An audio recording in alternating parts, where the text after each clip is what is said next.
সারা দেশ নির্বাচন পরিচালনা করা এবং ভোটারদের উদ্দীপনার একজন প্রধান প্রতীক উনি যে কোনো জায়গা থেকেই সারা বাংলাদেশে তো তার নেতৃত্ব এবং তার দেশের মানুষ তাকে একজন জাতীয় নেতা হিসাবে বরণ করেছে। তো উনি যে কোনো জায়গা থেকেই উনি দাঁড়াতে পারেন। ঢাকা যেহেতু কেন্দ্রীয় রাজধানী, সুতরাং এখান থেকে উনি নির্বাচন করা এবং সেই নির্বাচন ঢাকা থেকে পরিচালনা করা, নেতৃত্ব দেওয়া, এটাও অত্যন্ত তার জন্য আমি মনে করি এই দাঁড়ানোটা অত্যন্ত যৌক্তিক তিনি দাঁড়াচ্ছেন।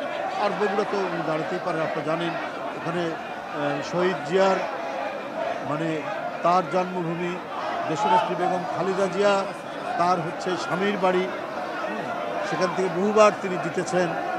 তো জাতীয় নেতারা যে কোনো জায়গা থেকেই দাঁড়াতে পারেন। জনাব তারেক রহমান যেখান থেকেই মনে করবেন সেখান থেকেই তিনি দাঁড়াবেন, কারণ তার জনপ্রিয়তা, ভোটারদের মধ্যে তার প্রতি যে আগ্রহ এবং তার প্রতি যে উচ্ছ্বাস, সুতরাং এই ক্ষেত্রে তার কোথাও থেকে দাঁড়ানো হবে না, বাধা হবে না, বরং প্রত্যেকেই আকাঙ্ক্ষা করে তার এলাকা থেকে দাঁড়াক। তিনি যেটা মনে করবেন তিনি সেখান থেকেই দাঁড়াবেন।